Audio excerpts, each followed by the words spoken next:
Hello everyone, welcome to Wise Education and we are doing chapter 4th class 6 science का हम chapter 4th कर रहे थे और इसमें कुछ पोर्शन हम लोग डिस्कस कर चुके थे। एक्चुअली हमने इसमें बस जस्ट इंट्रोडक्शन ही डिस्कस किया था और ये हमने कुछ प्रॉपर्टीज डिस्कस की थी, properties of material like appearance, hardness, solubility and object में फ्लोट और सिंक इन वाटर और you can say in other word that is the buoyancy. Next is the transparency and conduction of heat. ये हम थोड़ा सा brief में discuss कर चुके हैं, तो आज हम लोग इसको क्या करेंगे, डिटेल में डिस्कस करेंगे वन बाय वन। तो first of all we will start from the appearance. Next is the how material are classified. Actually these are the properties on the basis of that we can classify the material, जिसके basis पर हम लोग classify कर सकते हैं material को। ये हमने कुछ प्रॉपर्टीज ली हुई है तो उसी को हम वन बाय वन डिटेल में डिस्कस करते हैं। First is the appearance. Appearance का मीन्स क्या होता है? अपीयरेंस का मीन्स होता है एक्चुअली में कोई चीज हमें कैसी दिखाई दे रही है, ठीक है, उसकी मतलब देखने में लुक वाइज वो कैसी है, उसी को हम लोग अपीयरेंस बोलते हैं। Material use to look different from each other. हमें पता है कि जो मटेरियल होते हैं वो एक दूसरे से डिफरेंट होते हैं। कैसे? जैसे कि हमने देखा है कि वुड कैसी होती है, मेटल्स कैसी होती है। Materials can be differentiated from each other on the basis of their looks. Appearance का मतलब क्या होता है? उनके लुक्स के बेसिस पर हम उन्हें किस तरह से डिफ्रेंशिएट कर सकते हैं या वो कैसी दिखाई दे रही हैं। कोई चीज़ स्मूथ सी है, रफ सी है, ठीक है, तो इस बेसिस पर हम लोग इसे कुछ पार्ट्स में डिवाइड कर लेते हैं। Like would looks very different from the iron. अगर हम आयरन की बात करें तो वुड में और आयरन में काफ़ी डिफ्रेंशिएशन होता है, हम देखकर ही बता सकते हैं this is the portion of would, this is the portion of iron, right. Iron appears different from the copper and aluminium. Similarly अगर हम सिर्फ मेटल की बात करें तो आयरन हमें देखते ही ये कंफर्म हो जाता है कि आयरन जो है कॉपर से और एल्यूमिनियम से किस तरह से डिफरेंट है। सेकंड थिंग ये होती है, आपने कभी कभार देखा भी होगा कि जो मटेरियल होते हैं वो मॉइस्चर की प्रेजेंस में, अगर हम उसको बाहर रख दें मॉइस्चर की प्रेजेंस में और एयर की प्रेजेंस में और टेम्परेचर कम हो तो उसकी प्रेजेंस में उसके अंदर क्या हो जाता है, उसके अंदर रस्टिंग हो जाती है, जिसको हम जंग लगना बोलते हैं। तो आयरन के अंदर जंग किसी और फॉर्म में लगता है, यानी कि उसका ऑक्सीडेशन होता है वहाँ पर। कॉपर में किसी और कलर से लगता है, जैसे कि आयरन में कैसा हो जाता है, ब्राउनिश से कलर का होता है, जबकि कॉपर में कैसा होता है, लाइट ग्रीन से कलर का हो जाता है, ठीक है। जो तांबा होता है उसके अंदर दूसरा होता है, एल्यूमिनियम में दूसरी फॉर्म में होता है, तो ऑक्सीडेशन भी इनका अलग अलग होता है, ठीक है। ये तो केमिकल रिएक्शन हो गई, हम सिर्फ अपीयरेंस की बात करें। ये बस जस्ट मैंने इससे रिलेटेड नहीं था, मतलब इस टॉपिक से रिलेटेड नहीं है, बस जस्ट इंफॉर्मेशन के लिए मैंने आपको ये बताया है। Okay, at the same time there may be some similarities between iron and aluminium and copper that are not there in the wood. Second thing ये है कि अगर हम देखें तो तीनों ही क्या है, ये तीनों ही मेटल्स है, आयरन, कॉपर और एल्यूमिनियम, तीनों क्या है आपकी मेटल्स है। जबकि वो प्रॉपर्टी जो इन तीनों में है, हालांकि ये डिफरेंट है, लेकिन जो प्रॉपर्टीज इन तीनों में प्रेजेंट है वो वुड के अंदर प्रेजेंट नहीं होती, because these are the metals and this is the non metals product. ये नॉन मेटल्स होती है और ये कैसी होती है, मेटल्स वाली होती है। तो जो भी प्रॉपर्टी मेटल में प्रेजेंट होगी वो आपकी आयरन में, कॉपर में और एल्यूमिनियम में होगी डेफिनेटली। सेकंड थिंग, ये तो हमने कुछ डिफरेंशिएशन बता दिया कि अपीयरेंस के बेसिस पर। इसके अलावा अगर हम कुछ और एग्जांपल देखें, जैसे कि diamond and gold are shiny. Diamond और गोल्ड कैसे होते हैं, शाइनी होते हैं, काफी चमकदार होते हैं, और इनको हम लोग क्या बोल सकते हैं, इनको हम लोग बोल सकते हैं these are the lustrous material. क्या बोलेंगे इनको? इनको बोलेंगे हम लोग लस्ट्रस मटेरियल। लस्ट्रस मटेरियल्स क्या होते हैं? शाइनिंग मटेरियल, जिनमें से चमक आती है, ठीक है, जो शाइन करते हैं उसको लस्ट्रस मटेरियल बोला जाता है। Some other material like graphite and wood do not appear shiny and generally these are known as non lustrous material. अब देखो हमने दो बेसिस पर इनको एक तरह से डिवाइड कर लिया। एक तो हमने मेटल और नॉन मेटल में कन्वर्ट कर दिया है इसको, यानी कि मेटल्स में आपकी आयरन, कॉपर, एल्यूमिनियम हो गई, क्योंकि वो अपीयरेंस में डिफरेंट है as compare to wood. Wood कैसी हो गई आपकी, नॉन मेटल हो गई, ठीक है। तो एक तो ये क्लासिफिकेशन हो गया। सेकंड जो क्लासिफिकेशन हमने किया है यहीं पर वो है आपका lustrous and non lustrous material. तो दो टाइप के मटेरियल हो गए, एक वो जिसमें कि शाइनिंग होती है जिसको हम लस्ट्रस बोलते हैं, और एक वो जिसके अंदर शाइनिंग नहीं होती है जिसको कि हम लोग नॉन लस्ट्रस बोलते हैं। क्लियर? तो ये था अपीयरेंस के बारे में। अब जो सेकंड है हमारे पास में वो क्या है आपका, हार्डनेस। हार्डनेस किस बेसिस पर हम लोग देखते हैं कि कैसा है hard.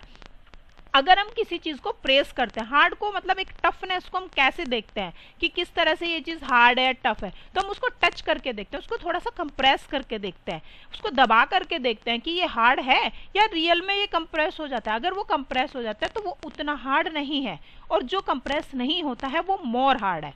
Clear?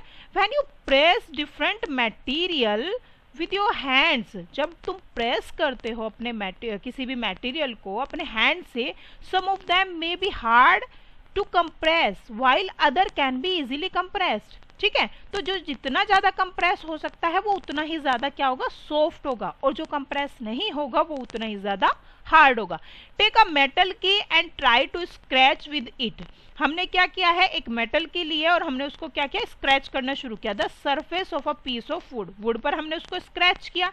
Aluminium and a piece of stone, a nail, candle, chalk और एनी अदर मटेरियल और ऑब्जेक्ट। हमने क्या किया, एक मेटल की ले ली है और उसको क्या किया, स्क्रैच करना शुरू किया डिफरेंट डिफरेंट सरफेसेस पर।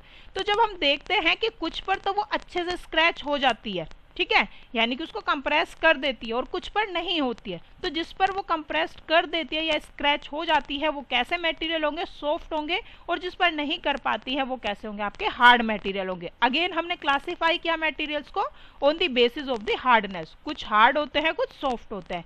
Materials which can be compressed और स्क्रैच्ड इजीली, जो कि कंप्रेस्ड और स्क्रैच हो जाएगा, are called the soft, while the some material that are difficult to compressed, क्या होगा, जो डिफिकल्ट होगा कंप्रेस्ड करने में, आर कॉल्ड दी हार्ड।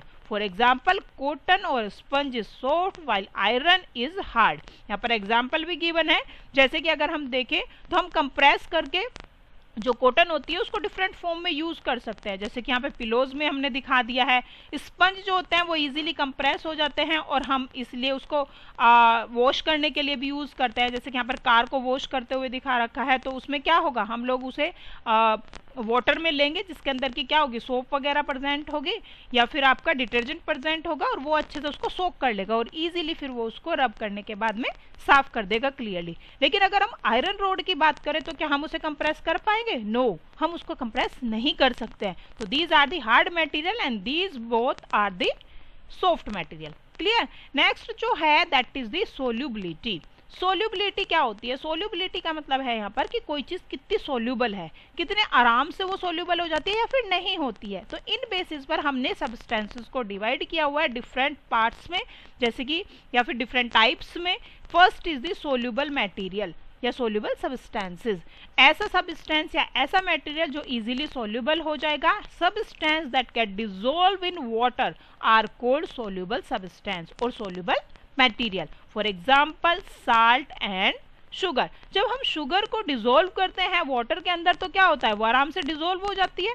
ठीक है, तो हमने इसके अंदर क्या किया, इसके अंदर हमने यहाँ पर शुगर अप्लाई कर दिया और फिर उसके बाद उसे अच्छे से स्ट्रेयर कर दिया, मतलब अच्छे से घोल दिया, उसको हिला दिया। तो हम देखते हैं यहाँ पर क्या हो गया, शुगर कंप्लीटली डिसॉल्व हो गई और हमें दिखाई भी नहीं दे रही है, कंप्लीट हमें ऐसा ही वाटर दिखाई दे रहा है जैसे कि स्टार्टिंग में दिखा था।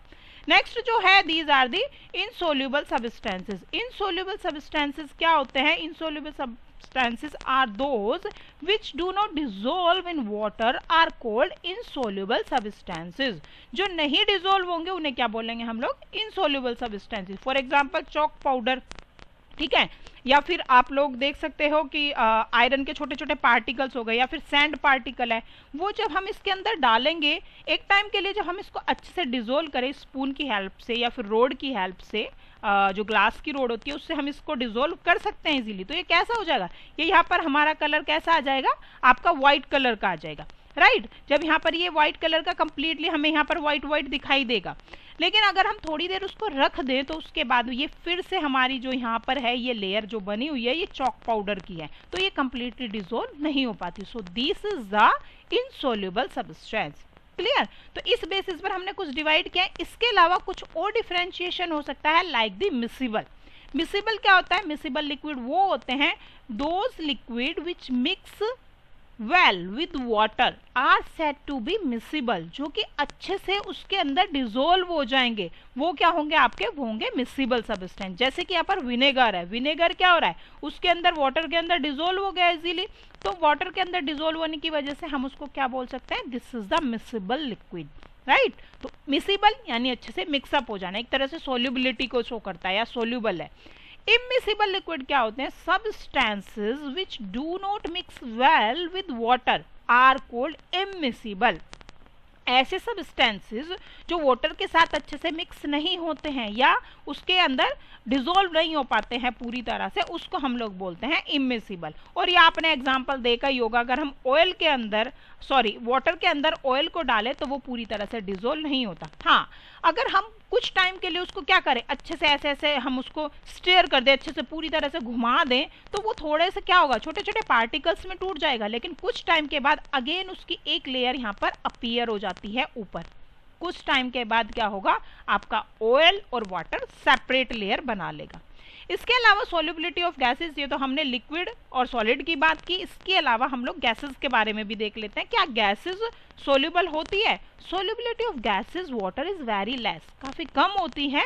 But the most importantly oxygen gas which is dissolve in water is very important. Oxygen gas जो होती है आपकी, वो अच्छे से डिसॉल्व हो जाती है वाटर के अंदर, ठीक है। और आपकी कार्बन डाइऑक्साइड भी, तो वो अच्छे से डिसॉल्व हो जाती है। और जो कि लेकिन कार्बन डाइऑक्साइड तो ज़्यादा यूजफुल नहीं है, लेकिन हाँ ऑक्सीजन गैस ज़्यादा यूजफुल है। और वो हमारे आपके एनिमल्स के लिए, एक्वेटिक प्लांट्स के लिए, हमारे सर्वाइवल के लिए, इवन हमारे एटमॉस्फेयर में वो बहुत ही ज़्यादा हेल्पफुल होती है। लेकिन हम तो वाटर की बात करें तो एटमॉस्फेयर से तो नहीं हमें कोई भी लेना देना है, तो हम लोग किसकी बात कर रहे हैं? एक्वेटिक की बात करें तो एक्वेटिक प्लांट्स और एनिमल्स जो होते हैं वो कौन सी गैस लेते हैं रेस्पिरेशन के लिए? ऑब्वियसली ऑक्सीजन ही लेते हैं। तो ऑक्सीजन इजीली डिसॉल्व हो जाती है वाटर में, इसीलिए वो एक्वेटिक ऑर्गेनिज्म को वहां से मिल सकती है और वो वहां पर सर्वाइव कर सकते हैं due to the presence of the oxygen.